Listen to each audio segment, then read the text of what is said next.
साल 2026 मेष राशि वालों के लिए कैसा रहेगा? स्वास्थ्य और शिक्षा के लिए कैसा रहेगा? व्यापार या नौकरी कैसे मिलेंगे आपको परिणाम?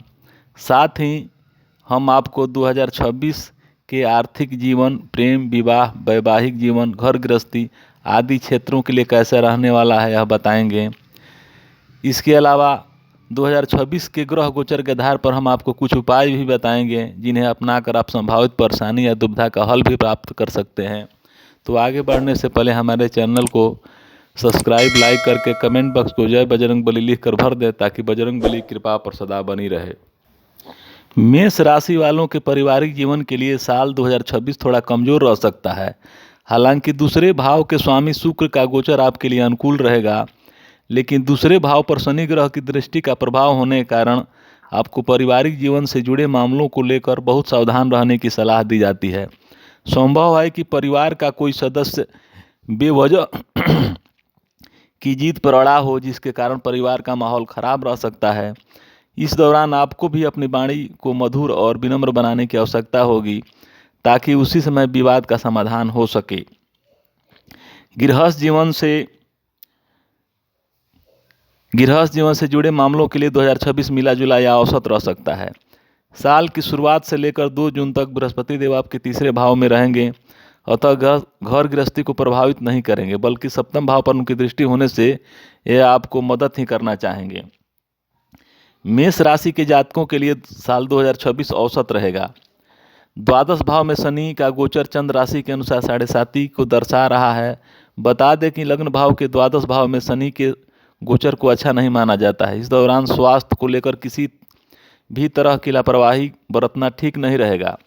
विशेषकर उन लोगों को जिन्हें नींद की शिकायत रहती है या फिर जो संबंधित समस्याओं से परेशान रहते हैं, उन्हें इस वर्ष अपने स्वास्थ्य के प्रति जागरूक रहने और योग व्यायाम करने की सलाह दी जाती है।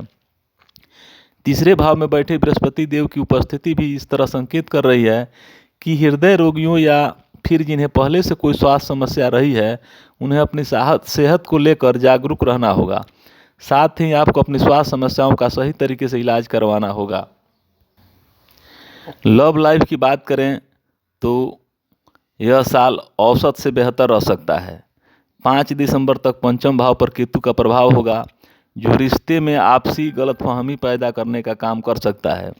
लेकिन यदि आप ऐसा कोई काम नहीं करेंगे जिससे साथी आप पर संदेह करे, तो केतु आपको परेशान नहीं करेगा।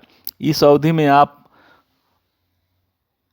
साथी के प्रति अपनी वफादारी बनाए रखें, क्योंकि ऐसा करने से रिश्ते में प्रेम रहेगा। छोटी मोटी नोक झोंक के बावजूद भी जीवन साथी आपके साथ रहेगा। आपको नवंबर दिसंबर से ही बृहस्पति देव का आशीर्वाद प्राप्त होगा, लेकिन इससे पहले पंचम से पंचम भाव अर्थात नवम भाव को गुरु देख रहे होंगे, अतः जो 2 जून तक प्रेम जीवन में कोई बड़ी समस्या नहीं आएगी। सरल शब्दों में कहें तो आपके पंचम भाव के स्वामी सूर्य का प्रभाव हमेशा ही प्रेम जीवन से जुड़े मामलों में कमज़ोर रहता है, लेकिन बृहस्पति देव का साथ आपको मिलेगा, इसलिए प्रेम संबंधों में ठीक ठाक परिणाम प्राप्त हो सकते हैं। कार्य क्षेत्र की बात करें तो 2026 मेष राशि वालों के लिए औसत रहेगा। हालांकि यह वर्ष आपसे ज़्यादा मेहनत करवा सकता है, हालांकि मेहनत करने वालों को निराशा का सामना नहीं करना पड़ेगा। 2026 के अनुसार शनि के द्वादश भाव में गोचर को चंद्र राशि के अनुसार 7.5 माना जाता है, लेकिन छठे भाव पर शनि की दृष्टि धैर्यपूर्वक और समर्पण से काम करने वाले जातकों को अच्छे परिणाम दे सकती है।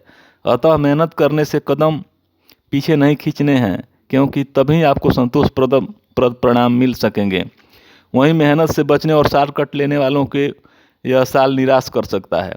बता दें कि 2 जून तक बृहस्पति देव लाभ भाव को देखेंगे और ऐसे में मेहनत का फल आपको जल्द ही मिल सकता है। अब आर्थिक स्थिति की बात करें तो मेष राशि के जातकों के आर्थिक जीवन के लिए साल 2026 औसत से बेहतर रहेगा। करियर के क्षेत्र में आपको औसत परिणाम मिलेंगे, इसलिए आय और बचत के लिए भी समय समान रहेगा। इस वर्ष किसी ग्रह का सहयोग न मिलने के कारण आपको अप्रत्याशित लाभ नहीं मिलने की उम्मीद है। ऐसे में आपको नौकरी या व्यापार में जो भी धन लाभ प्राप्त होगा वो अपनी मेहनत से ही प्राप्त होगा, उसी के अनुसार आप बचत कर पाएंगे। लाभ भाव के स्वामी शनि द्वादश भाव में उपस्थित होंगे और ऐसे में आपको लाभ प्राप्त करने के लिए खूब मेहनत करनी पड़ेगी। बता दें कि लाभ भाव में राहु का गोचर अनुकूल कहा जाएगा, इसलिए आप मेहनत के अनुरूप अच्छा लाभ प्राप्त कर सकेंगे। भले ही बचत के मामले में आपको थोड़ी निराशा का सामना करना पड़ सकता है, लेकिन धन भाव पर शनि की दृष्टि रहेगी जो बचत करने के मार्ग में समस्या पैदा कर सकती है। अब उपाय की बात करें तो नियमित रूप से शिव जी और हनुमान जी की पूजा करें। प्रत्येक तीसरे महीने कन्याओं का पूजन करके उनका आशीर्वाद लें। मंदिर में दूध और चीनी का दान करें। हमें उम्मीद है कि यह वीडियो आपको पसंद आया होगा। आपके प्रश्न या कोई सुझाव है तो उन्हें कमेंट में बताएं। आप हमारे चैनल पर नए हैं तो चैनल को सब्सक्राइब लाइक करके कमेंट बॉक्स को जय बजरंगबली लिखकर भर दें, और हमारे नए वीडियो के बारे में आपको जानकारी भी मिलती रहेगी। आपकी प्रतिक्रिया के लिए धन्यवाद।